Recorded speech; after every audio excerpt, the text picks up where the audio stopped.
Hey guys, welcome back to the Millennial Mentality Podcast. I'm your host, Nick Agnelli, here with my co-host, Peter Price. And our guest today, Jon Duerr. How's it going, fellas? Good, man. Jon, I've heard so much about you. Pete's given me the full scoop, so I'm incredibly honored to meet you in person. I'm excited to hear about your story. You are one of Palm Beach's socialites, I hear. That's a good title. That's a good one. It's a very good one. One of the hats, I guess. A well-known man. Yes, for absolutely. good reasons, which is a good thing. So with that being said, Jon, a little bit of an off-the-cuff question. What's your favorite thing about Palm Beach? It used to be the women, but it can't be that anymore. That's a good answer. It still is. It still is. You know what? Honestly, it's going to sound cheesy, but my favorite thing about Palm Beach is the people there. And it's a big family. As Pete knows, being in the hospitality industry, ever since I moved down to West Palm back in 2008, you keep meeting people and you keep building your family out. And everybody watches out for each other, takes care of each other from one restaurant to the next bar. Whether it's somebody that cuts hair, somebody that sells real estate like myself. I mean, everybody kind of takes care of each other. So my favorite part about Palm Beach and West Palm is sort of that family aspect. Is it just the hospitality aspect of Palm Beach, or is it kind of the overall aspect? Because I know hospitality takes care of each other. I think it's a little bit of both, if you don't mind me jumping in. I think it's a little bit of both, because, that same amount of, camaraderie that you get between, the staff of multiple establishments, you also sort of get with, the regulars of those. I mean, Duerr, you're almost an example. You don't work at any of those places. We just love you, you know? No, but he's 100% correct, because I used to be in hospitality down there. So but the regulars become a part of that family, exactly. And the That's people the that cool show part. face there all the time become a part of that squad and a part of the family. And I think that's what makes a lot of those spots so successful and, such a... I don't want to say cult following because that almost makes it sound bad, but people fucking love 1, 2, 3. But I think that's because when they go there, they feel like they're a part of the crew there, you know? Isn't it? Because I'm a Jupiter guy, right? And Jupiter's almost starting to have the influx of money as a Palm Beach island, obviously not close to it. Right. But Jupiter's got a lot of money coming into it right now. And I feel like sometimes it's hard, or the perception is it's hard to find good people in such a money-centric place where so many relationships are transactional. It's, I only want to talk to you so you can invest in me and X and Y. But I hear so many different opinions as you guys are saying how it's a tight-knit family. So it confuses me sometimes because I feel like Palm Beach Island is a place where you could be sitting at a bar next to a random guy and you could be shooting the shit with a millionaire, you know, and it's kind of regular commonplace. And there's definitely both, you know. Don't get it twisted. When you walk in, it's 100% people who you will love to be around all the time. There's still definitely there's still another 20 also. or 30% you don't want to be around. I mean, when I first went down to Palm Beach, I'm a kid from Baltimore, and this is when I started working with Rocco at Rocco's Tacos, and we would go over to the island, go to Kachina, and this was back when it was the old Horseshoe Bar, and every guy was in a blue blazer and khaki pants, and Rocco and I'd show up in a t-shirt and ripped jeans and, get sort of the stink eye a little bit. So I think it's definitely changed. It's definitely evolved. And I will say, especially now, it doesn't, I don't think, have to do anymore with whether or not you have money. I don't think so either. I know plenty of really nice guys with money, and I know a lot of broke douchebags, you know? Yeah. But also, I think the perception of the millionaire in today's world is different. You could be a fucking 19-year-old crypto king and be a fucking millionaire. Right. I think 20 years ago, the guys in their 40s and 50s walking in with the blazer suits and their sons who are second-generation multimillionaires, that was the money. Mm-hmm. But you could be a random person walking off the street in ripped jeans and a jacket, and you could be the multimillionaire influencer or whatever it is. Which I think is sort of the reason for my answer, you know? And it can sort of go both ways, you know? Being that overnight success, and we'll just use that same example like Crypto King, you can either become the nicest millionaire ever because 2 days ago you were just a normal kid on your fucking high school football team or something, you know? And now you've got all this money and you don't change. Or it could be the exact opposite where you maybe even come from nothing, but you made this money so quickly and with such little effort that now you don't know how to act. Yep. It's crazy. Pete had sent me a podcast the other day talking about financial responsibility. Jon, we're 26 and 27. Yeah. What would you got to call me out like that? I mean, come on. Jon, well, am I the oldest guy on the podcast? You didn't let me finish. Jon looks like a fucking 22-year-old. Respectfully, handsomely, that's what I mean. He didn't age a day over 30. What I'm getting at, if you were to give advice to someone in their 20s about financial responsibility, what would it be? Oof. It's tough coming from somebody that didn't have that responsibility back then and is finally leaning into it now. I mean, look, I'm a guy that loves to travel, loves to eat, loves to have experiences. So my thought is spend money on your experiences, spend money on your moments and your memories, and not your materials. I'm almost a guy, we were talking about this earlier, you know, I worked up here in Jupiter for Devasta. I built a new construction home when I was 25. I was like making tons of money working in new construction. That's when the market was going up. And then all of a sudden the market could crash and I lost everything. 2008, 2009, that's when I moved downtown, which was a good lesson and definitely a better lesson to learn in your mid-20s than, you know, your mid-40s probably, which obviously it happened to a lot of people. Yeah. But, you know, save money where you can, but you never know when that next day is going to be the last day. Right. That's a good point. But, you know, I think, you know, spending your money on what counts. And what counts to me is making those memories. It's making those relationships. And it's really living life to the fullest. I like that answer a lot. I want to touch on something you were just saying for a second, because I think there's probably a lot of 25-year-olds listening right now that are either have those goals right now of getting their own house, buying a house, building a house, whatever it may be, or even maybe not to live in, but to buy real estate. I think that's something that a lot of, you know, young kids are putting on their list of goals, you know, and thinking that's the next step to owning assets and gaining wealth.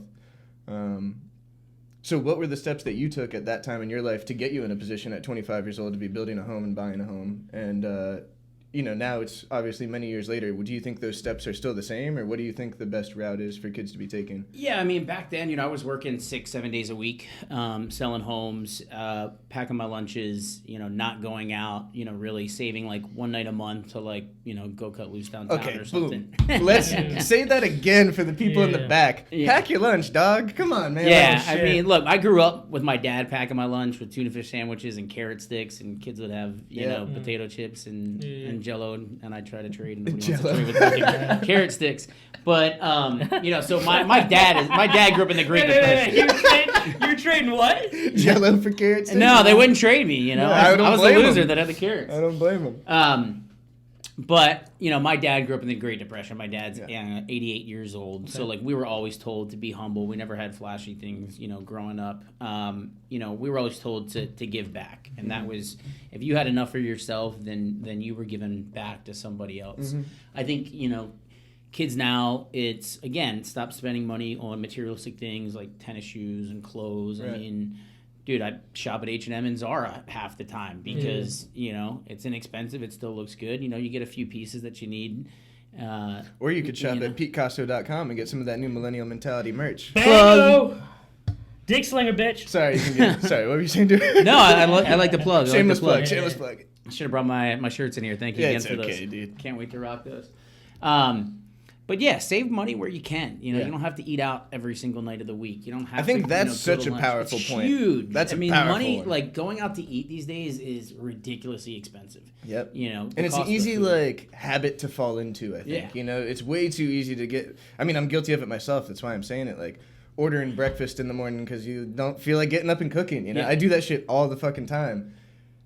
You do fucking even a $20 breakfast, which is conservative if you're getting it delivered, you know. And which, you've got think about it though, like if you right told there, your mom you ate a $20 breakfast every day, like our parents, or at least mine, would be like, "What the fuck are you doing?" Dude? Yeah, I mean that's it like just doesn't crazy. make any sense. Or going out to a $200 dinner, like that's like you did that on birthdays and anniversaries and special occasions when. And again, even for people who are doing well financially and making money, I think that's still a great habit to form of just because the money's coming in right now and things are okay and you're not stressing financial things, don't start blowing it because like you said earlier, you never know when that time is going to come to an end. Yeah, 100%. So 100%. be preparing for it, you know? Yeah, we went through that crazy roller coaster of the market housing roller coaster, and I don't think we're going through that again. I mean, obviously everybody's a little weary of it because the costs have gone up, both rental and sales, but again, you never know when the next virus is going to hit and everybody shuts down. So talk to us about that for a second. What was it like being 26, 27, 28, and then this, or whatever age you were at that time, you've bought this home, you built this home, I'm assuming you were living in that home, and now all of a sudden it's worth far less than it was when you bought it because the market crashes. Where's your mind at that time? It was scary. I mean, it was scary, bro. It was like, how are you going to Can you say some numbers for the people watching? How scary? Like, what was the... Well, just like, how am I going to make the next mortgage payment, right? You know, you've got a $4,000, $5,000 mortgage payment all in with everything else, and you're not selling homes because the housing market crashed. So sort of all my eggs were in one basket, and that's sort of when I went back into hospitality and did what I had to do to start making money again. I also rented out my house to a baseball player for 3 months. To cover costs and actually. That was the house you were living in previously? I went and moved in with a buddy of mine. Yeah. So again, the family made some sacrifices to make it work. And I bet that humbling that you learned at that age was such a blessing, John. Yeah. Like I bet like that you will continue throughout your entire life because you realize like. And I'm guilty of it too. Exactly what you guys were just talking about. Like, I'll just throw out random numbers. Business is really good for contractors right now. We've had a really, really good year. I'm blessed for that. But say like 2 years ago, I was making $50,000 and I was spending $45,000 a year, saving $5,000, right? Say now I'm making $120,000 a year. I'm finding that my expenses have doubled in 2 years. Oh yeah. And so I had a long talk with my fiance the other day, but like. And next year, it's really about retracting that expense count, right? Because I can't continue to make more money my entire life because that's the goal. And then next time, it's going to be $300,000 a year, but I'm spending $290,000. Right. And because that's not a fucking good feeling living paycheck. That's not like great, you know. Yeah, no, It's not. It's stressful as fuck. And like, you could look flashy, but you're not. It just doesn't matter, bro. I would rather be sitting with 6 figures in my savings, saying "fuck you." If I wreck my car tomorrow, I could go to the garage and pay for it, and so many things. But listen, if you're making X amount of money, I know kids who are making $15 an hour who have $40,000 in their savings. Yeah. And it's just because they are responsible with that shit. Yeah. I think you got to get really real with. Your expenses is the big thing. Too many people focus on how much money they make, and I need to make more money because I can't afford this lifestyle that I have. But I think a lot of people, especially in today's day and age with social media and trying to keep up with the Joneses, are just living above their means. You know? And 100%. For you to even say you're making... I'm guilty of that. Me too. I'm preaching to myself right now. But for you to even say you're making 50... notes. I swear, bro. This is a mental conversation that I was just having with myself recently. Like, I'm going to start tracking my expenses every day. Because I track my income every day, and that fuels me up. I mark how much money I made that day, and I'm like, I'm going to beat that tomorrow, or I see where I'm at on track for the month, and I'm like, I got to hit this number for the month. I'm very in touch with my income, but for some reason my savings don't change because I'm not in touch with my expenses. Yeah. I've got a good control and a good handle over how much money I can make, but it's like as soon as I make that money, I've already got the things that I can spend it on, So it's like it never does me any good, It's out just as soon as it's in. That's why they call it the rat race, right? Yeah. I mean, and that's what it is, 100%. And like I did 75 hard beginning of 2021, and I didn't realize for those 10 weeks, holy fuck, how much money I spent going out, this or that. Like, I'll be honest, this isn't a flex. A normal night going out for me is easily $75 to $100. If it's me and Paige and a group of people, it's $100 bucks easily. Over the course of 10 weeks, that's fucking $1,000, like that. So I think it's really important, and like for us to even say out loud, like, yo, you could be making a shit ton of money, but if you're flexing it and you don't even have it on the back end, it's not worth it. Yeah. It's really not. Gary Vee says it all the time, and it's like, I don't know, it's one of those things he says that I really agree with for sure, but also to a certain extent, Like, he always says, you stop spending money that you don't have on things that you don't need to impress people that you don't like. Exactly. And that's so true, But at the same time, treat yourself a little bit, Like, I also am a big advocate of, like, you have to reward yourself when you deserve it, But also be really honest with yourself about when you deserve it. Yeah. Reward yourself. Don't do shit for other people that you don't give a fuck about. Yes, absolutely.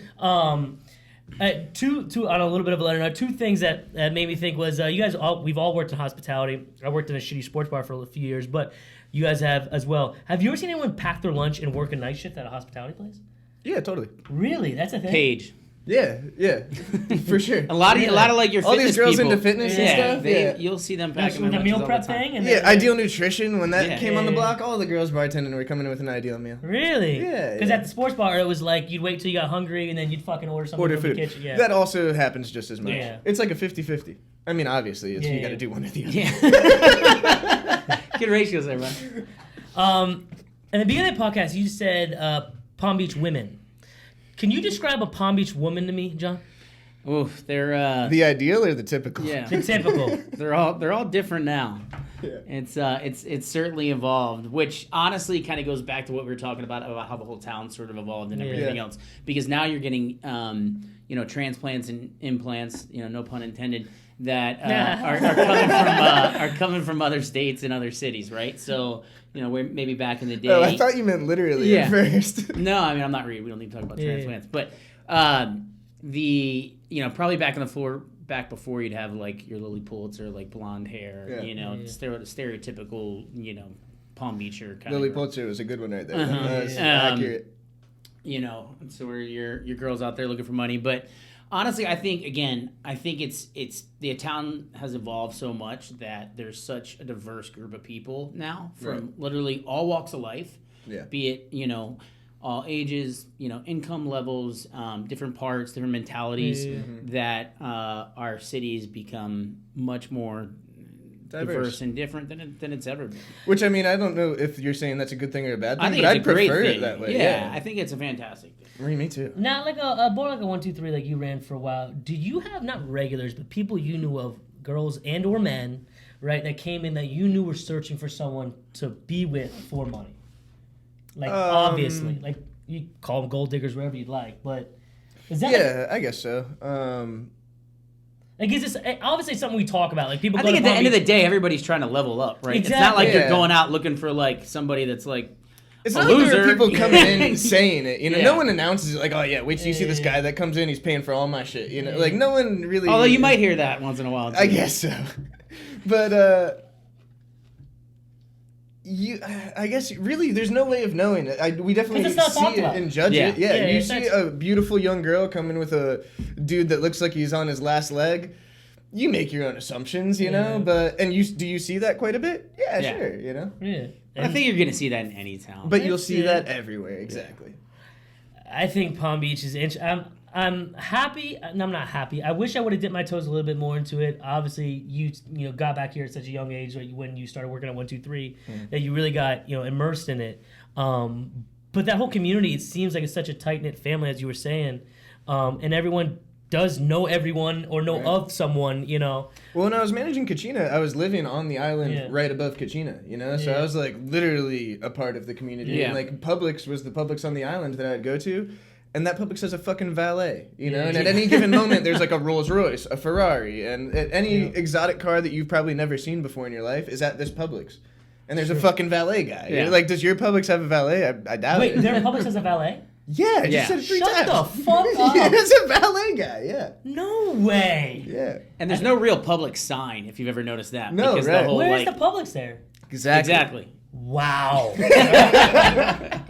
No And that's like way. the only like mainstream business on the island, Well, right? yeah, They've got, like, a thing. Starbucks is so right, the another island's one. like I guess you're never allowed to have like chains, right? So like no chain restaurants. So like Really? like Palm Beach Grill is a Hillstone restaurant, right? Which is Houston's basically, or any one of their other. But they couldn't have a Houston's. But they couldn't there. have a Houston's. Yeah. So Starbucks was like the only one on Worth Avenue beyond your clothing, like your apparel Gucci stores. and shit like that. So Publix, if you go to Publix there's no like big neon green and white like Publix sign. It's literally etched in stone. Yeah. Super light, where you'd have to sit there and Like stare at it. Publix castle. Yeah, exactly. And is that literally a city ordinance or like just to not talk I think about? I think it's a city ordinance. Yeah. I I think believe. so. Wow, I fucking love that, to be Pretty honest cool. with you. Yeah. Yeah. So the Breakers is like the only Breakers in the world type thing? Yeah, Yeah. yep. And that's a privately owned family. I mean, privately owned business by a family. I mean, it's not I've never a been there before. I corporation. want to go. Yeah, let's go. It's a fire. You should take him, Pete. Yeah, I mean, we're not going to stay overnight, but we can go see It's the Christmas sights. time. How you much know? do you think a room starts there? They're about 800 a night. That's not like crazy. And I'm not talking shit about the Breakers, but it's like not it. When you walk into that room, it's not what you think. When You're paying for the $800 ambiance. You're paying for the history of the Breakers, Okay. the location, And you'll the feel pool, the being history. on the ocean, and it's insane. You do feel the history. It's pretty cool. And then you get into your room, which typically you're not in there that much. Right, anyway, but it's not like so- a nice, beautiful, modern room. It's like a historic room. Yeah. So, John, you're in a relationship. Mm-hmm. How long have you been in a relationship? For about 5 years, 6 years, kind of. Okay. Kind of thing, meaning the full 5 and 6? Or? Well, there was a little, we were together, and then there was a little time off, and then back together. But we're doing Shog now for the last couple of years. It does happen. You got to grow up, right? And then, 100%. and as you're aging and as you're growing, things change, and you figure out what works and doesn't work, and that's really what happened with us. It's about growing together. Like my sister is married to her high school sweetheart, but 5 years into the relationship, they took like a 3-month break. Really? Yeah. That relationship, they took a 3-month break. And how'd that work for them? I think the human mind, kill me if I say this, but the human mind is always wired to think the grass is always greener. Yeah. I could always find something better, whether it be a person, a material, whatever it is, right? Yeah. So whenever you get something or you get comfortable in a relationship for X amount of time, you go out or you have a good time or you meet someone, right? And you're like, wow, the grass is always greener, right? Or it could be greener. Right. And then it wanders. And once it starts wandering, it's hard to pull that back and say, I got it pretty fucking good where I am. My grass is pretty fucking green right here. Yeah. And I think, at that time, they were high school sweethearts, and then 3 years into college, you kind of hit this point at 20, 21, 22 years old where it's like, is this going the distance? Because if it's not, I want to get the fuck out. Right. Because I'm not about to spend all my 20s in a relationship that don't work out. Yeah. And I think they kind of hit that point, and they talked about it, and I think in the matter of like 3 months, they figured out, like, I don't really want anyone else. Right. And that's a fair conversation to have. Yeah. And I think, like, it's a very fair conversation to have if you're the person in that relationship having those questions about the relationship. It'd be almost fucked up to like let it continue. Yeah, I think you got to man up feelings. or woman up and just say it. I mean, like where we were at was like not even that. It was more of like I'm not there yet. I need to grow and figure things out on a personal level, which is a really hard thing to admit. Right? That like you see your own flaws in yourself and you need to fix that before you can move on to become in this like relationship, right? And sometimes you're not fueling the fire as much as you need to in the relationship. Absolutely. Like a lot of times we try to put it on something else or a situation where it's like, am I really putting any effort to make this that? It was funny that you just said that. It's weird the way my mind works, but I had a thought the other day. If your partner offered you one hall pass weekend a year, would you take it? Like happily.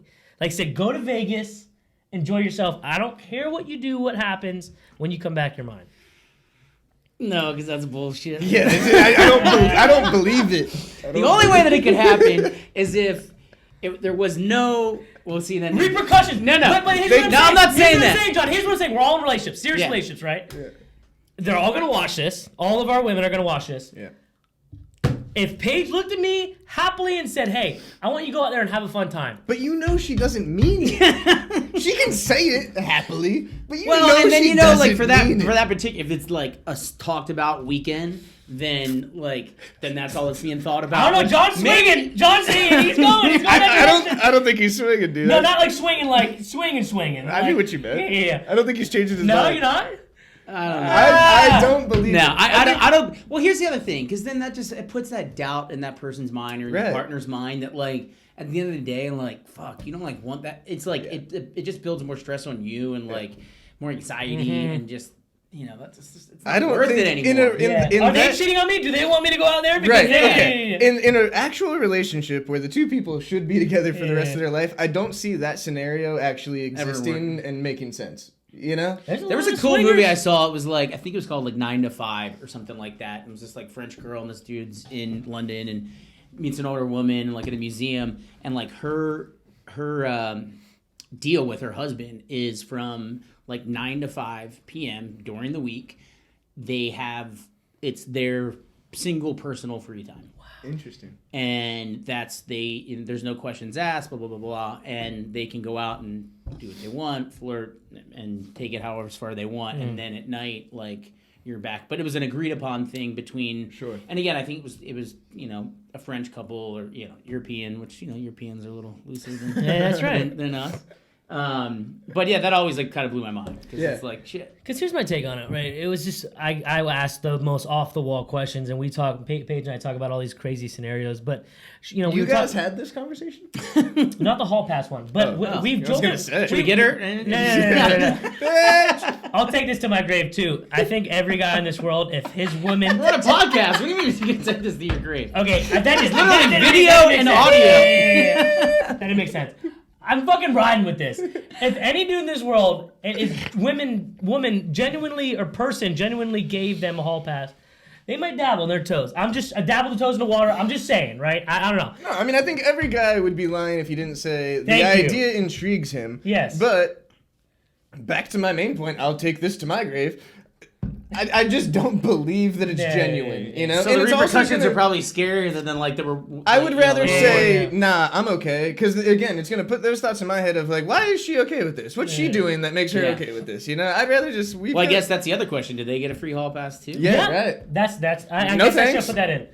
No, thank you. I'm good. No, thank you. And do you think if your woman would get a hall pass, she'd say, fuck you, I'm staying home? Or would you think she'd have fun? I don't want to speak for JoJo, but I think, she'd probably say no thank you as well. Yeah. Because back to the Paige conversation we had, it was like a swinger conversation. Like, do you ever, would you ever see yourself swinging or stuff? Yeah. And I said, right now, at 26 years old, I'm happy as hell. No, I do never see myself swinging. Right now. But, Right now. I'm glad you put that in there. But if I don't know what I'm going to be like in 24 years when I'm 50, right? Yeah. We've been with her for fucking 27 years at the time. Yeah. I don't know. But here's what I'm saying is, a lot of people do it. That you don't know. And I'm sure on the island, there's a lot of little fucking upside down pineapples. If you know, you know. Yo, okay, so I just found that out not that long ago. My doormat is a pineapple. Really? And Did you turn it around? No, so I didn't know upside down was a thing. I was just told if your doormat was a pineapple, then it's a sign that you're a swinger. Then you're in. Is that a thing? I have no idea. That's what I was told. I know if you put a pineapple upside down in your public car, you're swinging. Approach me because I'm swinging. Wait, in your car. Publix cart? Oh, in the Publix cart. Yeah. Like I've never heard that. That's so funny. You're walking around Publix and you flip your upside down pineapple. That means I'm down. I'm not gonna lie. Oh my god. I heard this from a woman that because I worked in Winter Park in Orlando for a while. I was gonna say you heard it probably from somebody at Celebrations in Orlando in that freaky like old town. It's like all the old people like live and it's just like everyone's gorgeous. fucking everyone. Yeah, that's so funny. But she had told me of this thing, and then I had seen it before, bro. I swear to God, they flipped the pineapple upside down because it's such like a niche known thing. Like, if you know, you know. So my point was that someone came over one day and was like, "Yeah, nice doormat," and I was like, "Thanks, you like it?" And they're like, "Well, you know what that means, right?" And I was like, "No, what are you talking about?" And they're like, if you have a pineapple doormat, that means your swingers live there. No, I was like, shut the fuck up. We have a new doormat now. It's it's not a pineapple anymore. Or maybe it really meant nothing, but they just wanted you to swing. Yeah, they were just throwing it out there. To see what cost. Hey, I see your AC's on 72. Yeah. You know what that means, right, big guy? That's so true. So, John, you are a real estate agent now, and today, how do you feel about that? Like, and when I ask that question, like, what is your why, for instance, in real estate? Obviously you'll make good money doing it if you're great at it, but what is kind of your reason for doing it on a day-to-day? I think like the flexibility of it, being able to sort of make my own schedule, even though I'm really not making my own schedule. I'm sort of on everybody else's time. Yeah. But, like we had talked about, I'm still doing some hospitality stuff. I host the Palm Beach Food and Wine Festival. I work with a lot of different charities in town. So, when you say host the festival, what does that mean? So we have like a 5-day festival. It's from Thursday to Sunday. That's actually next week. And You want to go? Yep. And so like I'll host different dinners and lunches and grand tastings and things like that. We have a lot of celebrity chefs that come in. So I do a lot of auctioneering and hosting and emceeing all over the island, Palm Beach County. So that's honestly like I like real estate because it allows me to do many things. Like I could not be stuck in an office all day. Yeah. I can't be like tied down to one thing. I'm like a jack of all trades. I like to keep busy. I like to, not touch different people, but being in different environments and touch different lives, to be honest with you. I love putting a roof over people's heads. Which I think it's unfortunate that a lot of other real estate agents don't look at it like that. Yeah. The money's fucking great. I mean, I'm not going to lie. You make a big fat check when you sell a nice big fat home. Yeah. But that's the only time you get a check. Yeah. We don't get a weekly paycheck. We don't get a weekly stipend. There is nothing coming in. So being a 1099 is stressful, bro. Unless I'm selling, I'm not making. So it definitely gets stressful. But it's been a long time since I've been in the business, and a lot of relationships that I've built and sort of curated and have made over the last 10 years are now starting to kind of all catch up, which is really cool. It sounds like you're a networking king. Would you describe yourself as a pretty good networker? How to kind of not work it, but you know how to kind of. I work the fucking room. Yeah, you're definitely a people person, Duerr. And I mean, this segues into what I wanted to ask you also, and I feel like I already kind of know the answer to it, but I want to hear your take on it. Would you say that you being such a socialite and a public figure in the downtown area translates over to your real estate business and, you know, Absolutely. clients that you get, leads you get, and Yeah, being out in the public obviously is good for What's funny, marketing for like yourself. that's like a two-part question for me because now, yes, like 100%, I get a lot. You know, a lot of my leads, all my business is referral business. Like I don't buy leads, I don't get stuff from my company. Right. It's all relationships. It's everything that I've built over the years. That's the best business to have, referral business. Yeah. And so now, yes, that answer is yes. 10 years ago, when I was, you know, trying to break it into residential real estate after working for new construction for so long, and I was, you know, working at Rocco's, opening different nightclubs on Clematis and doing the, you know, VIP stuff and hosting and everything else, and trying to sell real estate, it wasn't working. Yeah. Because people didn't know What did you identify as? Yeah, Like, yeah. And so like I finally had to like Rita laugh about this, I'm sure, but you know, I had to get like the monarchy from behind like my name. Yeah, right. I opened Monarchy when it was like Yeah. banging back in the day. And you know, I had to get like that away from me in order to like really start to excel. The monarchy guy, you know, That like, makes so much sense, actually. Yeah. That, It's that's like- really Yeah, I mean, you makes had to sense. like, even though they knew I was like not sleeping and working all Right. the time, that was just on the forefront of people's minds, and I had to recondition people's minds of like what they thought of me as. Was I The perception. VIP door guy, or was I, you know, Right. the realtor? That makes a lot of sense. And I notice it yeah, in my field as well, where like a couple months ago when I was doing the bartending shifts at 4 on the weekends, or it was just Friday, Saturday nights from like midnight to 2 a.m. It was a quick 2-hour Yeah. little bartending gig. I was doing it for the reason that I first said, whereas like, you know, I love being there. It's a fun environment. I wouldn't like go to 4 and party on my own, but if I can work there, you know, and sling some drinks, that's fun for me, Yeah. and show some face and see my friends. And I'd also noticed that being out in the public light, you know, directly affected my appointments that I was booking for tattoos. Every shift I'd work, people would be like, "Oh my God, I've been meaning to hit you up for a tattoo," and I'd end up booking appointments. So I was like, "Oh man, I need Which to is show great. more face," you Yeah. know.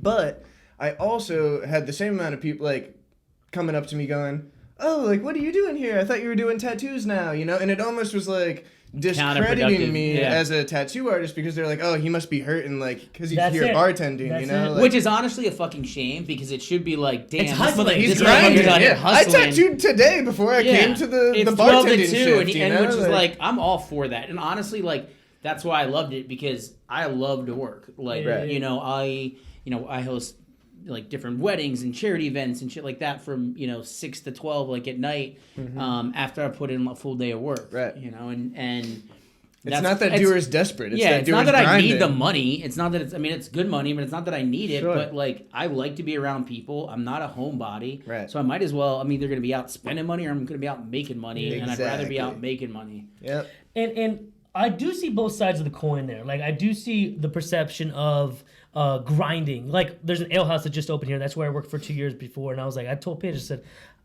I would love to be a bartender one day a week and just shoot the shit with people, get paid for it, and Right. Yeah. I just love people. I love meeting people, love talking to them. Yeah. So if I can get paid for it, cool. Make $300 on a Saturday night and come home. But also, in that same sense, like you said. Yeah, you did get business from it, but you also want people to know, like Jon is saying, I am a tattoo artist full time. Yeah. And I'm confident in that. I am making a good living in that. And you have, no matter what, you have to get that perception that you are succeeding. Right. I don't care if you have 125 subs on a YouTube channel, on a podcast. You have to act like you are succeeding to give that perception that you are winning. I don't care if the house is burning down behind you. You know what I'm saying? That's my opinion. Like you always have to keep pushing. I don't care if it's a smile on your face, if you're bartending and you don't want to be there, but you're bullshitting with a client to make a fatter tip. You always kind of have to put that smile on, in my opinion, and Yes. give that perception. And I I don't- think in today's world, like, and you just mentioned the word like perception. It's like the perception that you put out. So if Pete, like, just taking Pete's example, Yeah. is constantly still, posting and doing his social media thing, because that, just be honest, that's the world we live in. Yep. That's what it is.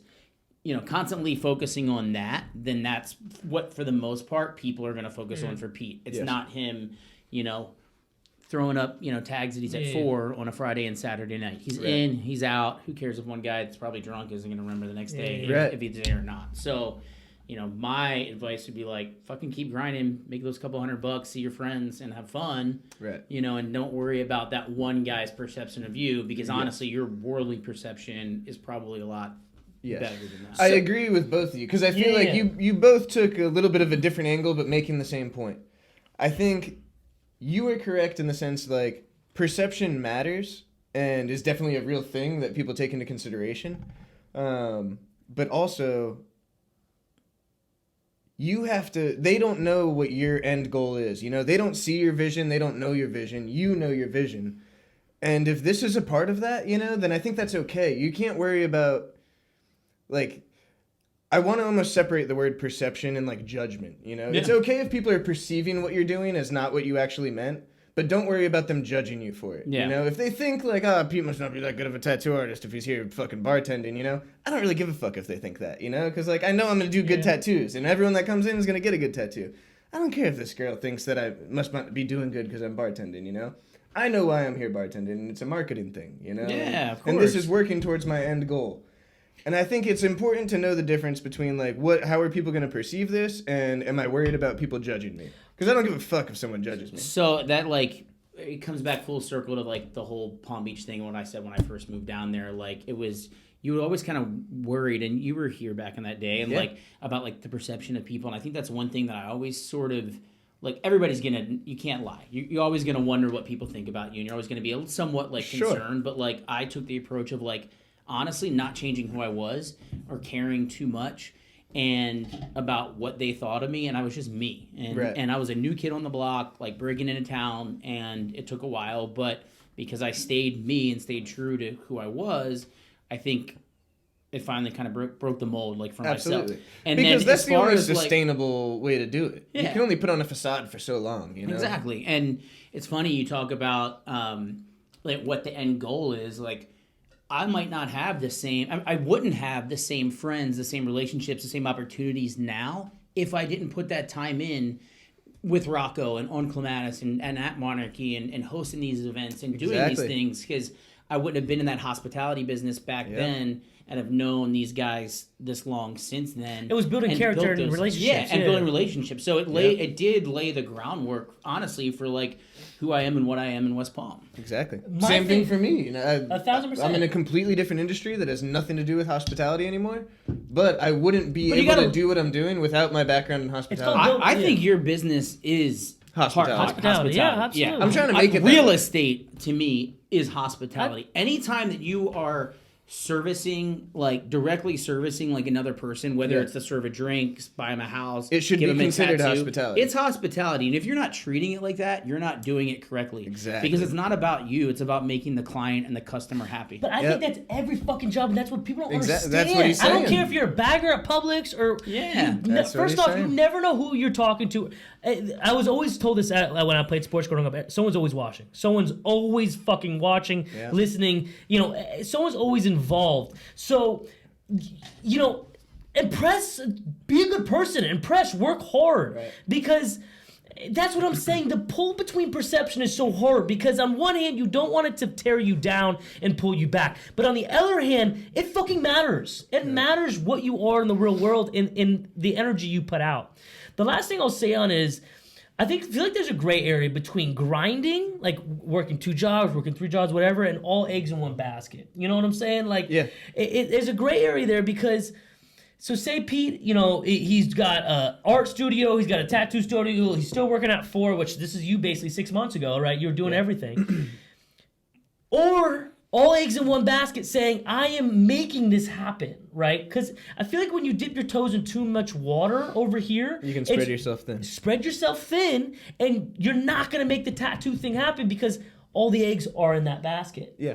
It's a fine line for sure. Yeah. Yeah, coming from a guy that literally had 8 jobs at one time and, like, thought I loved it and was good at it, like, you still aren't, you're not putting enough focus into what you really want to do, what you should be doing that might get to your end goal better. But so I think a lot of learning how to say no, too. Like, I learned how to do that, like, learning how to say no to different jobs or different appearances or different gigs and just being like, I cannot burn myself out. I need to. So real estate is my focus. It's my number one. Yeah. You know, the MC and hosting stuff is sort of number 2. Mm-hmm. But I'm not going to jeopardize my real estate career anymore for my hobby. That's it. Say. Absolutely. And I think that's an important conversation to have, is get real with yourself about what are your goals, you know, and what is the end game, and what's the next step that gets me towards that, you know. Right. Me and JoJo just had a conversation like this last night where JoJo's a fucking hustler, you know, works so hard, works a lot. And she's also very ambitious. She's got a lot of things that she wants to do. And one of those being tattooing, another one being making her own clothing line and selling custom clothes. Like, she's got so many things going on that she wants to entertain and wants to move forward with. But she's also got 2 bartending gigs. Works at 2 of the best bars in South Florida, I think, that any like craft bartender would want to work at. Yep. And both of those places love her working there as well. So she's got like so many things going for her. And she works like 6 days a week bartending. So it's hard for her to entertain any of these other routes or avenues that she wants to go down. But she's also burning herself out working 6 days a week at these bars. You know, she's going above and beyond every shift she works because it's the person she is. She's like doing more work than the people around her because it's just the person she is. But it also eats her up on the inside because she's like, fuck, like I'm not reaping any of the benefits. The person right next to me that's not working as hard makes the same amount as me. But the only way you change that is when you take yourself into business for yourself, and you're in a business that benefits you for the work that you're putting in. Yeah, 100%. And so we've been having a lot of those conversations of, okay, like if you want to do tattoos, there's a very clear route for you to get there, and she's been slowly making her way there. She's been drawing every day for probably like the last year, working on drawing tattoo designs and things that she wants to tattoo. She finally just got an iPad now so she can, digitalize those designs and turn them into tattoo stencils. But it's something that we're constantly talking about of like, okay, like you've been showing your drawings to people. She's got probably a handful of people that have said now, I love that drawing. I'll let you tattoo that on me. She has zero tattoo. I said it. Yeah, right, yeah, exactly. Yeah. She has no tattoo experience, but she has 10 people that are willing to get tatted by her right now. Yeah. I'm like, listen, baby, you want to become a tattoo artist? You need to stop just saying, okay, thank you, and reach out to those people, lock down an appointment, get them in here, tattoo them, take a picture of that, market it, and now cross that off your list of flash art and say, hey, look, someone got this tattoo done and it was done, Yeah. And then you do that 10 times, and now you're stepping in the right direction, You're working towards being a tattoo artist. And even on top of that, my advice to her would be go into those workplaces where you make fat money because you're a great bartender and these are awesome bars, and say, hey, unfortunately, I can only work 4 to 5 days a week. And so that's been her constant struggle. I'm glad you said that because that's her issue is she works 5-6 days a week because someone's always willing to give up a shift and she's always willing to pick it up when they give it up. So she has 0 downtime. And that 1 day off a week she gets, she's dead and just wants to sleep. So she gets nothing done other than bartending and visioning these things that she wants to do. Yeah. So last night we had like a long conversation about that of just like, look, every week let's have this conversation on this day. Like let's regroup. Here's my goals. This is what I want to get done for the next week. Let's hear what you want to get done for the next week. And based off all the conversations we've been having, this is what I think you should want to get done for the next week, And let's regroup a week from now and see how we worked towards those goals. I respect that because I don't think enough like couples and enough people or individuals or even like friends have an accountability partner. And hold me accountable. And that is one thing I always thought was sort of missing in this town, to be honest with you, because it is a fun town and it's a very like hospitality based town. But it's like, it's great to have your core friends. It's great to like, have your group threads and text messages and all that, but like, but at some point, like that, it only goes so far. Correct. And like, and if we do care about each other, if we do want to see each other succeed, be it in our relationship with our girlfriend or boyfriend, be it with, our group it can be of best friends. Yeah, right. Best friends. Like it's like holding people accountable and like and ask people for that accountability. Like, hey, like I get fucking joked on because I'll post pictures like in the gym, but you know what? It's sort of an accountability aspect that I know that like it's my own accountability and it's good to do because 100%. I know that, like if I'm not doing that then like something's fucking wrong. Yeah. And you may be inspiring someone without even knowing it. Because well, I can tell you, you are. Right. There's days where I've seen you post pictures in the gym and be like, he was at 4 last night. I was at 4 last night. If he's at the gym, why the fuck am I not at the gym? Like I'm a bit of a robot. I'm a little bit of a different kind of guy, Nick. But that's a good. I don't sleep, but I agree. You're inspiring people without even knowing it. And and I'll just like take this moment to like take it another like step further. Like I post a lot about like my faith and about God. Yeah. And I'm not saying that's for everybody, but I get a lot of people that like write back and we're like, I needed this today, or thank you so much. Sure. My brother just passed away, and this was like helpful, or so we even just talked about it. People like sharing problems. People like relatability. As I fucking always say, dude, we're all on the same kind of weird path. We all go through the same weird traumas to a certain extent. And like relatability in that fact is so true. Especially when none of that bullshit that's on social media or Instagram half the time is relatable. Real, yeah, that's right. it. You know, so I think like the realer we can all be, and the more honest we can be with ourselves, and then obviously share it with the world or our communities, because that's just the world that we're in now. Like the better off people are going to be. Like I don't share my political views because I don't want to get in arguments. I share my faith views because I think that it all starts from like within and with being a good person. Yeah. And even if you don't believe in God, like as long as you believe in being a good person, like the difference between like right versus wrong, like holding the door for somebody, like saying like thank you ma'am, like yes sir, like I do that stuff to random people that I don't know because that's what's good. Like I'll say hello to people, like Naomi like is like, what the hell are you doing? Like we'll walk down the street, I'll just say hi to people. Exactly. It's amazing, but like you never like somebody like perks up because you never know what kind of day they're going through to do that. And like you know, that's just me. It's how I've always been. That's how my dad is, my mom is, and I love it. And it's like you want to spread that. You know how many times between friends, family, page, me, whatever, I've heard that someone giving a random compliment to someone for no other... Is this the shot that you poured me? Yeah. This is huge. Yeah, sorry. But just about giving a random compliment about, wow, Tony at work said I look good today because I've been on a diet, you know, and for no reason. Or, you know, someone the other day said, wow, they're really proud of me because I am doing tattooing. Or, like, the random compliments are the fucking best from a random person that's not trying to hit on you or trying to get something out of you, but just trying to say, hey, like, I'm proud of you, you know. Yeah, like you're doing it. You know, you're doing it. You're living life. Because that reaffirmation means the world. There you go. Yeah. Well, cheers. Dude, I think I already slugged his. You want half of mine? I did mine, actually. Generous one. I poured myself generous. I thought we were, doing it on the side here. Cheers. Side note. Yeesh. I hate gold tequilas, Pete. You're a gold tequila guy? Bro, that's like the best tequila. If I could pick any bottle of tequila. It's good, but Paige from 123 Tutorial, what's up, Paige? Hey, Paige, shout out, Paige. Has told me that it actually has more, and here goes myself, like more sugar than like other tequila in it. Is that right? That's why it's Is like it always aged? so sweet. What's I don't know if it's... Okay, yes, I can help in this department. Yeah, hey. Yeah, so Blanco, Añejo, and Reposado are like the three different categories of tequila. And that's the difference between all of them is just aging. Really? Blanco is the youngest, Repo is in the middle, Añejo is the oldest. Okay. There's different like months and years of aging that I don't want to like try and say on camera because I know it's. I actually wrong. went through like a Patron school like with the Rocco staff. I used to be a liquor salesman. I know. I learned Why it don't one you know time, this? but I can't recollect it perfectly. Do you know it? I don't, and it's a shame because I got like my whole certificate and everything else. No, same, dude. It's confusing shit though. It's hard to recite on camera. It's an agave plant. Right. Put it in the ground. They roast it. I'm tripping. And all I know is you drink it, it makes you feel good. Go tequila. Tequila is actually the only non-depressant alcohol. Bingo. Right. Yes. That's a big reason for the Duerr. Bang. Drinking The Duerr. all the time. Right. It's the only upper, not a downer. It is. It's the only upper. So, John, I want to talk about, and I've never honestly even heard of this club bar before. Don't Kill Me Monarch. Monarch. That was like old school, 2008, 2009. It was the first actually like house club on Clematis Street. So Clematis Street's been around for ages.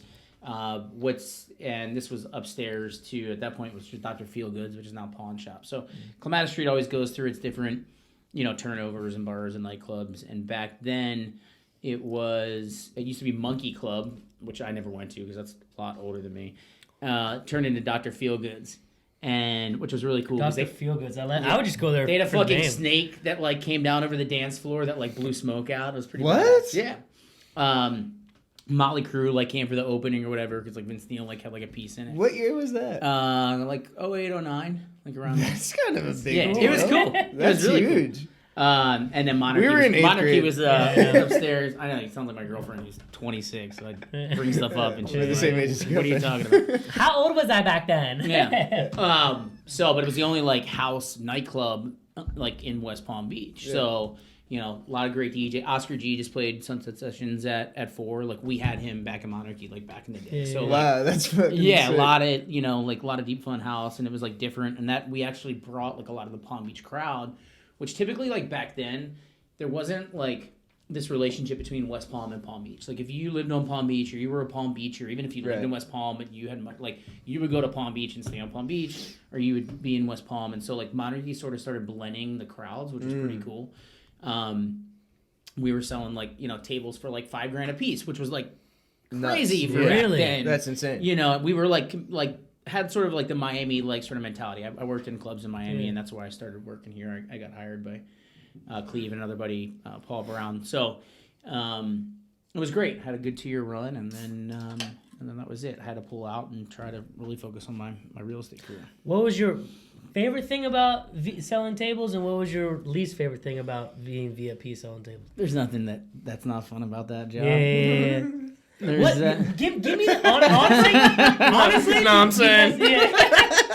Because like I know like kind of like the I mean, I get like it's funny. Like What like is like it? the bartenders are like in the trenches trenches. all day. You Yeah. know what I mean? Like I show up, 3 hours later, like like dressed up with a fucking VIP list No, and like I'm a table saying. thing, and I'm like, give me a shot. And my job is to like entertain and have fun and party with the people. Right. Like that's what the great part about is the job is to make have people have fun, which I like to do. So give me like a because I literally don't know what's a Saturday night for like a VIP entertainer. Like you So- show up at 10. Probably you'd show up at 10. I Yeah. don't like honestly, like it's gonna sound fucking stupid to say this, but like the art of like the doorman is like lost. Yeah. Like South Beach, you'll still have it like in some cases, but that was like a fucking art. Like New York, like you'll still have it in certain places, but like the door guy was like, the big fucking deal. Like Almost you like a weren't step good- below the manager. Like, Yeah, He's exactly. running. Like he controlled who was in the fucking club and 100%. who wasn't. Yeah. So it was good. It was good times. We had And you were the door guy. I was the door guy. Yeah. Right. The doer guy. The Duerr guy. The doer guy. The Duerr guy. No, no, I that was agree good. exactly with what you're saying. Like the block has changed quite a bit, and I think the industry in general has changed quite a bit. But even to the point that you were saying, where like you were selling $5,000 tables at Monarchy, on Clematis, like You can't. You're not. there doing was that no one else doing that, No. and like up until Kachina doing that a few years ago, which didn't happen until after the renovations. Old Kachina Horseshoe Bar wasn't selling even $1,000. There was no tables to sell. There wasn't a thing.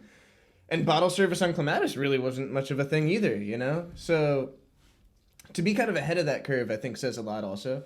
And then to see like the direction that nightlife has gone since then, it's sort of weird to think how the door guy dynamic has disappeared, because if anything, bottle service and table service and all that stuff has grown. Well, I feel like it's an Instagram message now. You know what I'm saying? That's true too. Yeah. Now it's a different way of marketing where it's not people sticking flyers in your windshield every weekend. Bro, that's you what know? I mean. I went to University of Miami for college, Yeah. and I worked 4 nights a week down in South Beach, and I did promotions, and it was constantly like during the days being on campus, handing out like here's our party tonight at Flyers. bed, like and that was like flyers were like the shit. Yeah. And There's no reason to print anything anymore. No, it's crazy. But I will tell you this, and this goes to like, I do a lot of different events for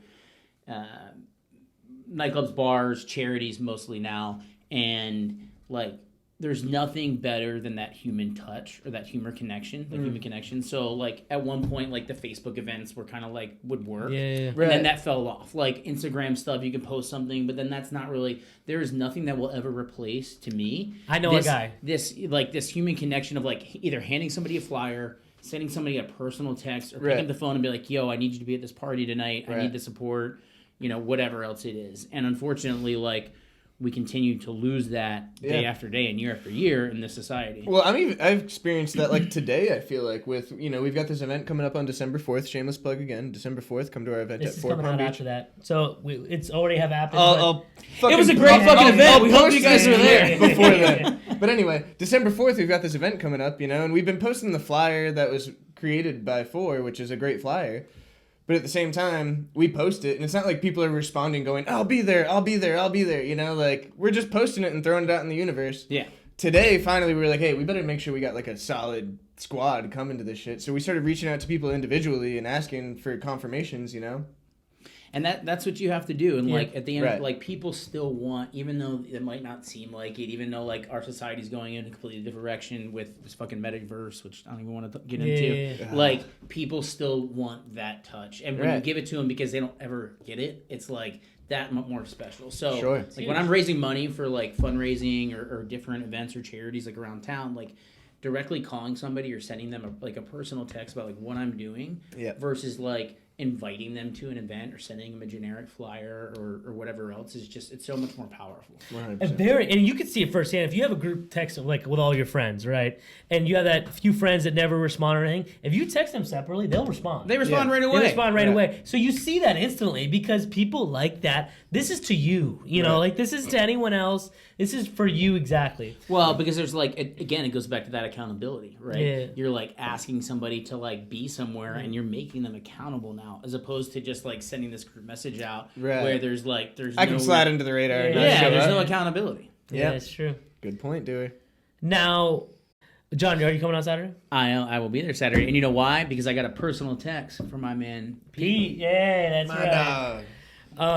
It wasn't copy and pasted to every person I sent that text to. Hey, even if you copy and paste it and you put, but if you copy and paste it and put the person's first name there or something. Ooh, I should have said Jonathan. You should have said that. Instead but even of, if it's the one person and it's like, it still means a lot more than the. Absolutely. I'm not coming anymore. Totally. What's your favorite Christmas movie, John? Elf. Oh, good pick. Yeah. Good pick. Fire pick. And I don't know if you saw, but I think he just turned down. I'm just gonna make a number up. It was like $20 million to like do an Elf 2, but you kidding? He refused to do it because of like the script. You can't was so top shitty. the first one. No, you. Well, I mean, you can do it as long as there's a good the script was script. shitty. I think Okay. it was like $24 million. Respect. Sully sent it to me. Wow. Peace out, Sully.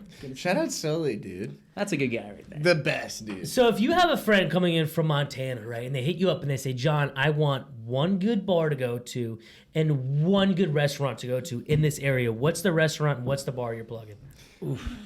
No affiliation. Yeah, no. Well, then that's not going to count. Honestly, I'd probably say like for a great night, you're going to obviously be a 1, 2, 3 day tour. Yes, sir. And for next door. Avocado Grill is one of my favorite restaurants. Shout out to Julian, one of the best chefs in town. 100%. Bucan on the island is going to be great. I'm going to have to keep going here. Kachina, you don't want to miss out on Kachina. If not, I'm not going to be able to go back to these places. This is a really fire list. This is like But actually a great this is list. the list. Like, if you want to get like, okay, hey, you got a group of people coming in town. Like, you're going to hit like Palm Beach. You're going to hit like Bucan, Amoto, you know, Trevini, Lola for dinner. You're going to bounce over to Kachina. Maybe you might go to the Breakers for like a little bit. And then you're going to make your way across the bridge when it gets a little darker, a little dirtier. And you're going to hit 1, 2, 3 day tour and 4. Yeah. And then depending on When how late you like how to be late you're trying out, to go you know, out. then you might have hit Spazio for some of those dirty beats. Maybe Monroe's with Reed. Who knows? I know. Reed's got a standing Anyone listening RCP. that's actually planning on like trying to finesse a night out in Palm Beach and West Palm Beach, that lineup that he just spit was like actually really fire. You know, that's the ideal lineup. It's crazy to me because I don't know half of these. Yeah. More That's, than that. If you wanted to plan a perfect night out, do It's like literally what you 70% do. of what Duerr just said. And I only know, well, I know that because I do that three nights a week. But it's literally like, that's what I'm sending out to people because I'll get people, especially like coming like season, and like, hey, we're in town with 5 people. Hey, we're in town with a bachelorette party. Where should we go? What should you do? And there's, you know. If you try to hit all of those places, you might be blacked out by the time you get to the end. So like, pick and choose what you like. But any of those options break are them great. up. Break them up if you're there for the weekend. You don't have to do all of them. That was a lot. What were the restaurants one more time? Bucan, I think, is maybe Where's my that? favorite. Bucan is one of my Next to the favorite. gas station? Yes, Okay. you know where that is.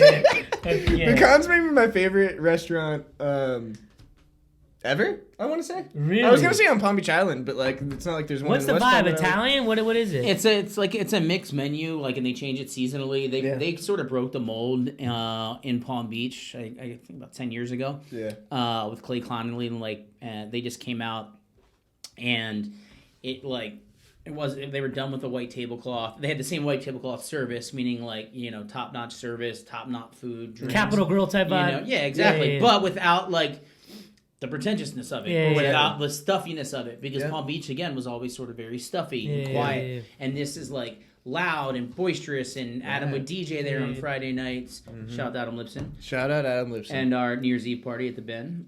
Yes, sir. December 31st. Okay. Put a link in the bio. Bango. Fuck it. Bango for wherever you need to go, just be downtown. But That's It a new was- New Year's Eve party for you. That's a new venue. what? The Ben? Yeah. We Chitty's did it. getting We married did it there. last year. Okay. Previous years, I guess. My last were at New the Year's Eve Colony. party was with the Colony. Yeah, we were With at the Colony Duerr. before. Yeah. Adam and I have been doing a New Year's party for the last 4 years, and again, it's something that like I just like to do because I like to like be with my friends and I like to see my friends have a good time. And even though it's gonna stress me the fuck out for like 4 days prior to it, We're very similar. I'm the same way. And the day of, like, as long as like all of my friends are together and everybody's having a good time, then like by the end of the day, like I'm happy. I will have had a good time. It's weird. It's trippy because I get happiness through watching them get fucked up and have fun. You know what I'm saying? Like, I mean, I'll get fucked up and have fun too. But it's just like, you know, it's I don't mind the plan. Like I'm good at planning. I'm good at organizing. I'm doing all that. But yeah, so you're very good at what you do, Dewey. I enjoy it. I feel like every friend group needs that guy though. You know, like you need that guy to be like, all right, we're doing this year, and this is what's going on. Yeah. The Ben, I'm so excited to go there. JD's one of my best friends. I'm his best man at his wedding. He's getting married there in March. Nice. He's getting married at the Ben? At the Ben, oh, yeah. Shit, that's cool. So give me because I don't know West Palm. Is it right next to like E.R. Bradley's? Where is it in relationship? Remember where World of Beer used to be? No. Okay. That's not a good like. I remember where like, World of Beer. Yeah, but it's right next to it. It's behind it. It's like exactly. So if you knew where it was, you could say it's behind it. So it's right in front. It's right in front of like the marina downtown in West Palm. Okay. I don't know if a boat. I don't know what the fuck that means. Come on. And right before the North Bridge, going over to like. I get you. So it's like it's a great hotel. It's an autograph collection by the Marriott. They have a beautiful like rooftop, so you look out over the intercoastal and the breakers and the ocean. So it's really the only water view besides the canopy now, like water view bar or like hotel per se, besides the breakers. And then of course you have Bradley's, which is a staple. But which is like amazing to me that West Palm doesn't have more things on the water. I mean, Jupiter does. They're just not the real estate. Jupiter really doesn't. Jupiter has Jupiter they just Beach did all Resort. That shit on Love Street. No, but I mean they got the stuff on Love Street, which I love. But I don't. So I call it the water. Then at the beach. Okay. I'm sorry. Yeah. I mean, just being on the water. But that shit's blown up the fuck. You know that it's. Oh my God. I love the beacon. But I think that's a big part of it is the location and being right on the water like that. Yeah. Anyway, I forgot where we were. I'll tell you what I want to get to. I want to get a group of investors and start opening up wedding venues. I'm telling you guys, the amount of money that goes into weddings is ridiculous. It's a ton because I work a lot of weddings and I work with a lot of event planners and we've gone throughout the city to like do this and it's like it's virtually impossible because the prime. So take for instance West Palm Beach, like that prime real estate there, like right north of Bradley's and the little park there. Right. Yeah. That's Florida Crystals. So like you're talking, they own that building. You know what I mean? So wait, hold on. I know. Do you know what he's talking about? That little vacant building that's what they use as for event space. So, but like, and then you've got. Which is that exactly what you're talking about? You have Phillips Point that's there. That's like meaning like all the buildings along the waterway are all commercial office space which is crazy to me. Well, because it's like Morgan Stanley, Goldman Sachs, like these big corporations, financial institutions that can afford that kind of rent. Right. Like even more than like a restaurant could afford because a restaurant's not going to generate that much money. Right. But you are going to get some more restaurants along the waterfront. We have a huge influx of restaurants that are coming here, which is great. You got Joe Stonecrab that's coming up. You've got Milo's. Mr. Chow's coming. You got Harry's from New York. Where's all this going? It's all coming into West Palm and Palm Beach. Where? Various venues up there. So 360 Rosemary, which is next to the West Palm Publix, is going to have Harry's Steakhouse out of New York. Cool. And that Phillips Point, One Flagler just announced. I think that's where Joe's is going, which is going to be the new big tower before you go over the Middle Bridge. So our city is like. On the come up, it is sick. So, getting back to an original question from for the younger guys and everything else, don't be intimidated by the housing prices now. If you can and you want to and you have the means to do it, do not overextend yourself because that's what I did. Yeah. But get into something, even if it's $200,000 or $300,000 and it's not great. Like you don't need great.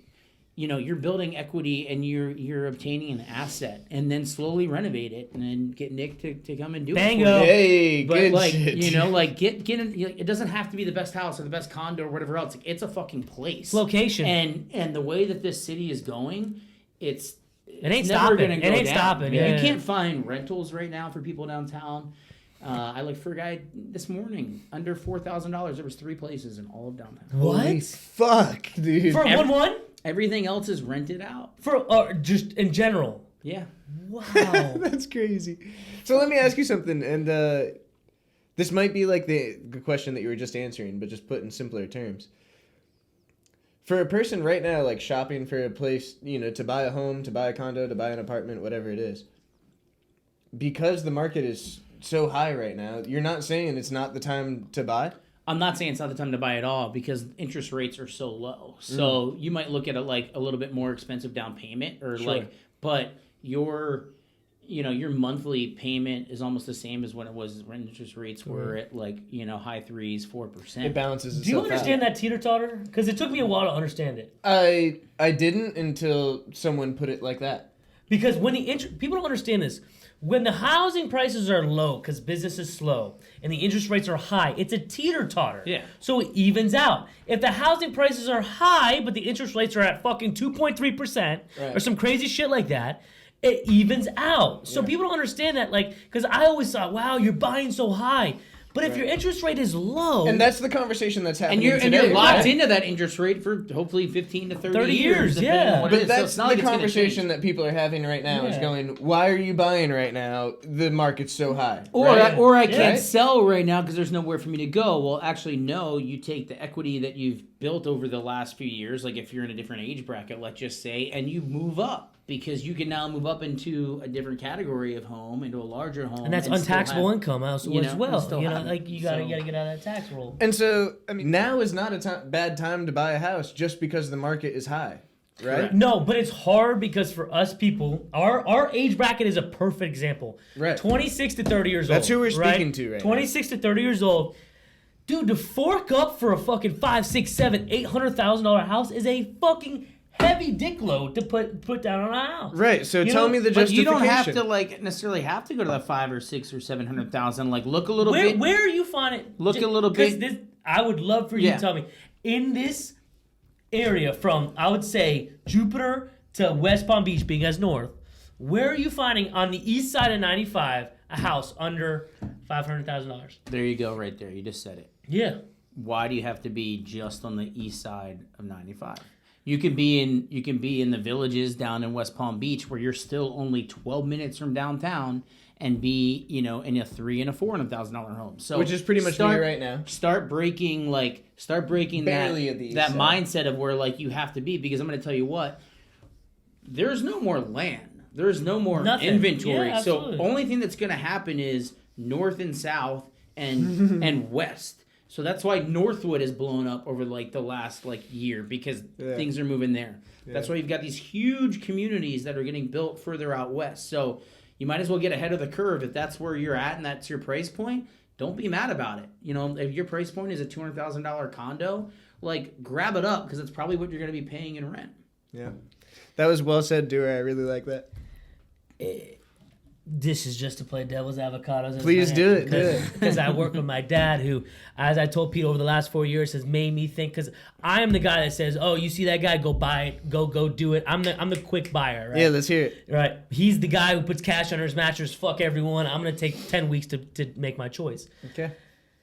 I don't want to put into a $500,000 house and something happen in the next 2 years, and you happened 12 years ago. Sure. Yeah. That goes from a $500,000 investment to a $200,000 investment, and I lose everything. And I think that's what's haunting a lot of people our age. That's what my sister's worried. Yes. Who's 2 years older than us.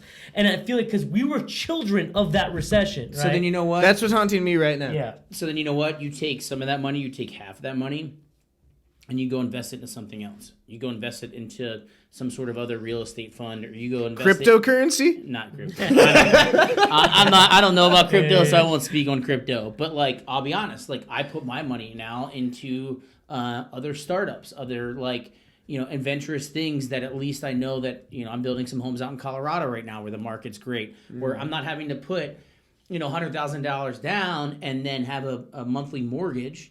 But I can invest money into it and then make money off of that later. Correct. So you don't necessarily have to buy a home. I'm not telling you that you do. I don't own my home right now. I rent in a condo building because that's what I wanted to hear. Because I like rent. I don't necessarily like that I like renting, but I like being in a condo building. I like the camaraderie of coming down the elevator every morning, saying what's up. Yeah, having the security, saying hi to the door people, having things delivered. This is downtown West Palm. This is downtown West Palm. Yeah, you can walk out your door and also go to breakfast, lunch, and dinner at any place you want. Yeah, it's perfect, and hopefully not spend $20 on breakfast. You will every morning, but because I'll tell you what, my plan coming up this next year is, I have a different skill set. I'm a contractor, so it's kind of a different game I'm playing. But I want to buy a duplex or triplex. I want to buy a shit box, an absolute dumpster.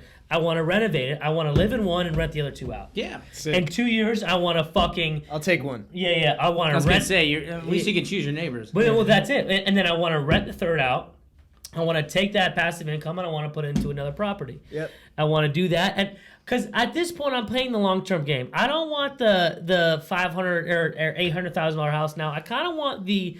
I'll live the way I want to live for the next few years or 5 years, and then I want to buy the $1.5 million house fucking 10 years down the road. You know what I'm saying? I 100% agree, brother. Like I told you, my money goes to not material things, and it's funny because I do sell real estate, and I believe in the American dream about having a home and everything else, but this is and again, it goes back to perception about this is my personal choice. Yeah. I choose to take the money that I earn and I give a lot of it back to our community. And then I like to invest in different things that can produce a different outcome down the road for me to where I'm not having to pay out a monthly stipend of mortgage. Yes, I'm paying rent to a corporation, but there's peace of mind in that because I can lock my door and even not lock my door and go to Egypt for 2 weeks. Like I just did. I can just bounce and go away when I need to, or if my family needs me for something, I can go away and not have to worry about a pool guy, a lawn guy, and everything else. And that's also because I'm not a homebody. Yeah. So why have a home? Be real with yourself. If you are a person that stays home all the time, buy a fucking house. Yeah. Dude, put your money in what you do. This if is you're such a a person good point. that doesn't stay home, why the fuck do you need a home? I don't need a fucking home. Preach, I get to house sit for friends once in a while. They'll ask me to dog sit because it helps me not have to buy a dog for Naomi. In a 5,000 square foot house when they got two people. Yeah.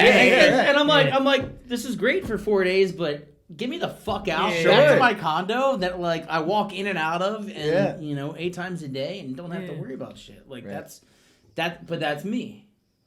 Everybody should do. But when you buy a condo, you also have assessments. I work, and that's why, and that's again one of the reasons I think the condo market's obviously shot up in its lot, and then you pay for HOAs, and you have an assessment. Correct. So, and that's that monthly, over that monthly nut beyond your mortgage and everything else. That sometimes is you know what, I'm good, and I like to move. I like different things. Yeah. Have you ever lived anywhere besides South Florida?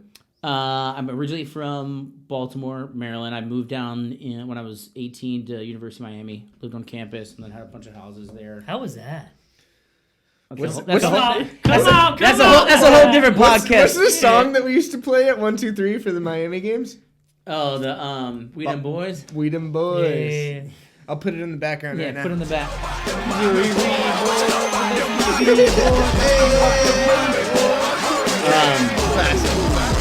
Big classic. So I lived there. I went home my freshman year of college, and I worked in Ocean City, Maryland. I was a cook in Ocean City, which if nobody knows Ocean City, it's kind of a very just vacation beachy sort of blue collar town that like a Sanibel. Yeah, it's from no, Sanibel's nice.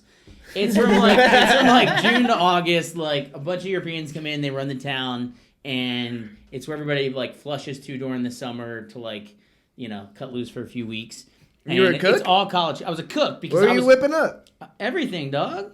So I was a cook because everything. What's your cuisine? Everything. Everything. So dog. I'll get because I was in Miami. I didn't get a chance to go down there in the spring to interview or get a server job or a busboy job. Yeah. And so all my buddies that I moved into this house with all had great jobs, and I ended up having an $8 an hour fucking job as a cook.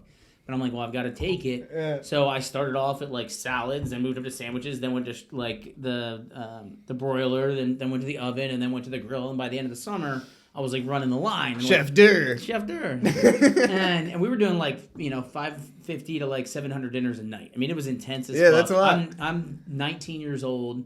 And just sweating, running the line, smoking cigarettes in the back.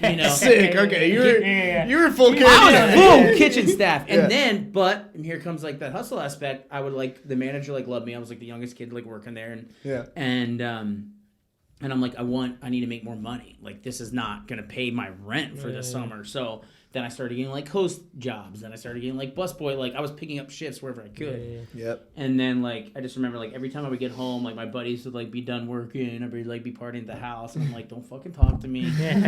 Take 2 beers in the shower, chug 2 beers. And then, then I'd be ready for, like, the night. And then you party from, 12 to 5. And then you go do your day. And that was Ocean City, Maryland as a college kid. Oh, yeah. After that summer, I never went back to Baltimore. And that was it. That's so funny. John, 2 shower beers and you're good to go. I don't need to know the name. I don't need you to plug a bar or restaurant. Which bartender, if you can give a name, makes the best drink in this? You can also plug a bar or restaurant if you would like to. Oof. If you were to have a barologist, a mixologist? Mixologist. Well, yeah, I know I made a lot of skinny margaritas at 4 for you, bro. You did make a lot of If you feel like skinny. naming a specific person, you could. I could, and here's what I could. So tequila is like what I drink, Yeah. and now it's skinny margaritas is what I drink. Yeah. It's Yeah. like the big joke. So if I try to order anything else, like everybody freaks out. Yes. Like there's something wrong with me. We didn't make him a skinny margarita today, I will say that. I know, I'm a little disappointed, guys. Sorry, dude. But I gotta say, dude, gotta give it up for my man Tyler. Hey. That makes the 1, 2, 80 3? the Yep. 80 the 86er margarita, the skinny margarita for me that is Okay. beyond perfection. What is in that? So 86ers like how skinny, like from like 1 to 100, let's just say like 86 is gonna be like super tart, like super like, and depending on like what kind of day I had, like what kind of like strength I needed. Yeah. Okay. And I'd be like Tyler, give me like 92, like like Oh, easy on the okay, road, okay. Then I'd be like, give me an 87. So this is custom. And I'm like, give me an 86er. He's like, I got you. Wow. So I'm gonna give up the 86er for Tyler. That's good. But, just out of But respect. don't try to go order that at your local bar. No, because you Duerr can't. is special. No one's you going to will- know what you the will fuck never be you're able to talking do- about. You will never be able to do that. Yeah, yeah. Because a margarita, this is for a non-bartender, is sour, Yeah. orange juice, Mm-hmm. tequila. Yeah. Sour is like the controversial thing, If you go to a place like Ale House, you order Well, that's a where margarita. I fucking work. Yeah. I know, that's why I said Yeah. it. If you order a margarita at Ale House, you're going to get like tequila, sour mix, Orange juice. orange juice, shake it, put it in a glass. Yeah. What about you guys? You go to like a classy establishment. Yeah. What kind of tequila do you prefer? Yeah. And then it's like, it might be the fucking brown stuff, Nick, which a lot of Yeah. people like. Fuck the Believe it brown or stuff. not. Sour mix is not a thing. No. It's And- lemon, lime. Fresh lemon, fresh lime, And tequila? That's it? and then typically like agave. Yep. Right? That's Some what's sort that's of what's Fuck is sweetener? agave? That's what I'm saying. that's what sweetens it. But it's a lot fresher It's and a better. plant. Is it And simple then- sugar? Like, what is agave? It's a plant. Okay. No, that- agave syrup. Okay. Well, it's a plant first Yeah. that they turn into a syrup. Heard. You know? See, that's a restaurant. Heard corner. Yeah, Heard. You know? Copy. Heard, yes. Yeah, Good heard. job. Behind. Yeah. Yeah. I gotta pee so bad. I know I said I wasn't gonna do this, but can we do it? Yeah, we can do I it. gotta pee, bro. Right. Sorry. John, the last thing I want to talk about, and it's a little bit on a more serious note. My sister asked this on the last episode, and I thought it was such a good question. What is one thing people underestimate about you, and one thing people overestimate about you? That was a good one. Wow. It's a tough question. That's deep.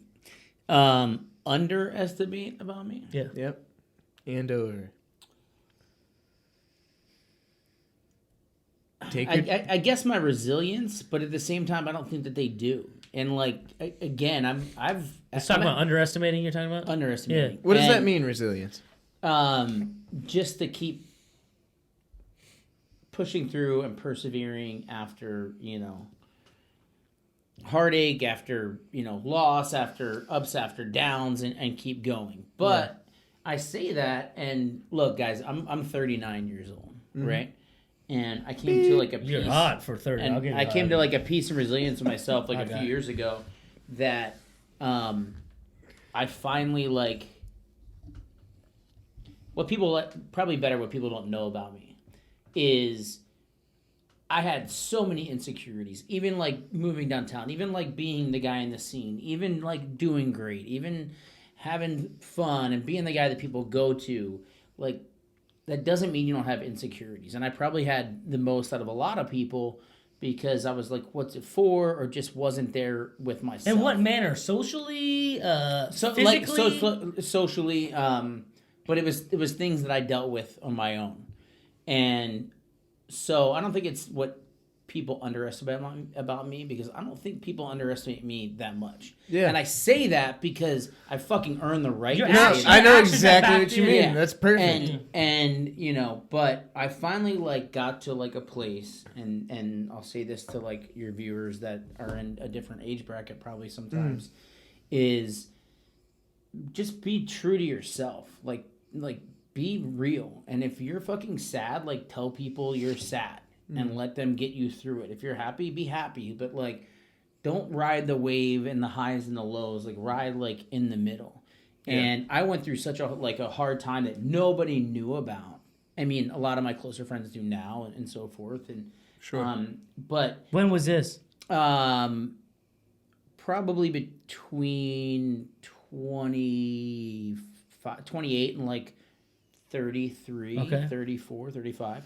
That's not a short window. No. And, you know, I came from a very diverse family, and that's like, Correct. again, everything else. But they're all loving and everything else. So I always felt love in my life. Like I've always felt the people connection and the love. So Yeah. when you feel that, and then all of a sudden, like, you don't feel that, you're kind of like embarrassed about it, or like, what the fuck's the matter with me? Sure. You know, like, Internalize. and yeah, and it's like, so I guess I always felt like a lot of people didn't know me as well, or like didn't connect with me until I was open and honest with like some of the shit that I went through and was going through. I was in a bad car accident, like I told you guys earlier, where like, you know, I have chronic back pain. Like I'm not comfortable at any moment, at any minute of any day. Like not comfortable. Like sitting here, like my back fucking hurts. Like I always want to like stretch and shit like that. But like I finally got to a point where it's like, this is what I am, you know, and what it is. It could be a lot worse. Correct. Yep. And so I don't think it's like underestimating. I think it's like, you know, a lot of times we don't know people's like full backgrounds or like what they're actually dealing with or what they're coming from. And especially after these last 2 years in this world, and what we're dealing with now is you know, being open, being honest, having accountability, talking to your friends, your best friends, your girlfriend, you know, your crew of friends, is more important than ever. This like the human interaction right now is more important than ever, and that's what we have to keep doing. So like with your podcast, like what I would suggest is what you're doing now. Keep going, keep pushing, keep connecting with people, keep showing people's honesty and realness, because we don't get enough of that. Yeah. You know, we're shoveled with just hatred and division all the time, instead of what, honestly, I think our reality is, which is love and compassion and inclusion and family. Like, we're in downtown West Palm Beach, and we have all different types of people, races, ages, income levels, ethnicities, religious beliefs, but we all get along. Yeah. That's our reality in our world, not what the fuck that we're Everyone seeing. see, dude. I know? fucking. That was fire. Dude, people don't fucking understand. The world is such an amazing fucking place, bro. It's so beautiful. You go out to a restaurant or a bar, you'll sit next to people or on a cruise or whatever it is, and you'll talk to the most amazing people. You'll laugh. You'll fucking whatever. It's so fucking awesome. But when you see on Facebook, Instagram, fucking the news, on the TV, whatever it is, makes you believe that this is corrupt. Everyone's trying to do something against you or not agreeing with you. It's so bad because sometimes, like, my preconception of, like, when I look up guests before they come on, I want to judge them. Yeah. Be like, someone's going to be about X or someone's going to be about Y. Someone's going to be pretentious or someone's going to be over the top or whatever it is. And then every time I'm proved wrong. Why do I have that pre-notion in my head? That's what pisses me off, you know? It's because I scroll through 10 pictures and I'm like, okay, this guy's X, Y, Z, or this girl's this. And it's sad because I feel like a lot of people feel that way. We have this perception of people, we meet them in the real world, we're like, wow, dude was dope, you know? Right. Like, Jon, dope person, you know what I'm saying? Yeah. And more people need to realize that. They need to feel that fucking connection. And that's what we're trying to do here, locally. Now, what's one thing people overestimate about you think? Ooh. Overestimate probably how much I work, which is kind of weird to say too, because it's like, you know, I've found a way to like get my own time in, like work more efficiently and better, you know, like, you know, smarter than harder, even though I still work hard as fuck. Of course.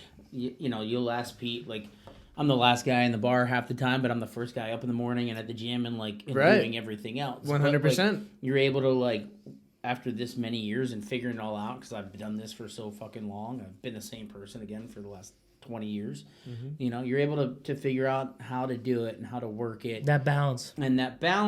And, you know, being, again, like we talked about earlier with like different jobs and being able to say like no once in a while, you know, and not killing yourself so that way you can get some of that downtime, because we all need it. Even though I don't think I do. Even now at 39, like I realize like I need a little more sleep probably sometimes. I don't realize it until the very end of the week, unfortunately.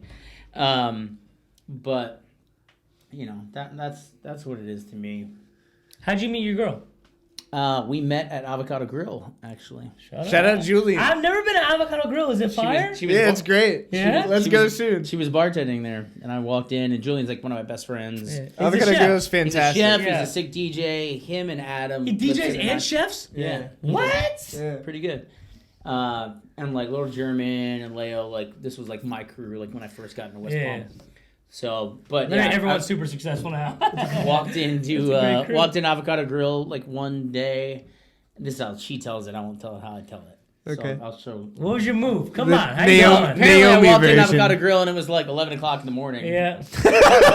On a Friday, but I was there to see Julie. Wait, is this a bar? Is this literally a bar? It's a restaurant. I mean, it's a restaurant that does brunch. It was 11:30. It's like a Lenore's Alton, you know? But restaurant. But it was on a Friday, guys. It was a Friday. It's still early. And I was like, "Hey, it's like chef here," and like I guess I like walked in. And she saw me in the mirror. And she was like, "Who's this asshole?" You know, walking in here. And I'm like, "Sit down." And I'm like, I'm waiting for chef. I was like, "Can you need a beer?" And she's like, "It's 11:30 in the morning." And I'm like, "What? It's a fucking Friday." Peroni, please. Yeah. Hey. You gotta have a little hair of the dog. Yeah. Come on. So, and then I saw her again a few weeks later, and then we started. Game over. So was your move like... Game over was when I walked in the first time. Hey, shit. We all know It's been like 8 years ever since. Did you have like a pickup line? Was like, hey, I seen you a few weeks ago. There's no pickup line needed here, Nick. Hey, how you doing?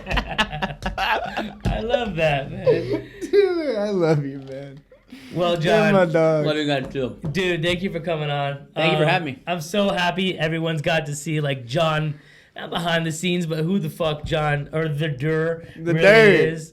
And I'm so excited to continue to see you succeed, man. For sure.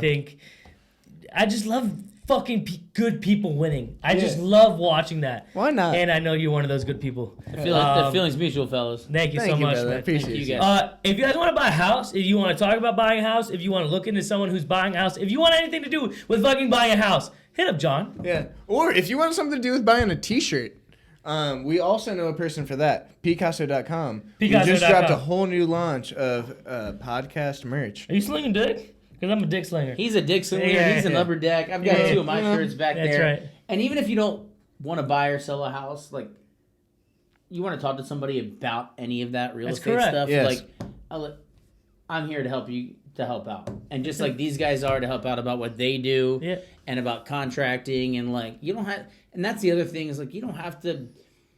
People are scared to like call people and ask for things these days where it's like if you just have a question, like just call somebody. Like pick up a fucking phone and call somebody. If you have a question about a renovation, like I get a million of those calls a week and I'm okay with it. Yeah. Like listen, because it's gonna be business down the road. But like someone's asking about X or Y or Z and you know if you're a good person to them, like if someone's giving you a cold call out of nowhere about an opportunity or something on a house. If you're a good person, they're gonna buy the house from you later on, or they exactly. And that goes back to the point I think that what we've talked about this whole entire podcast is like, just be a good fucking person. Build the relationships. Be a good person. You never know when it's gonna benefit you. Amen, brother.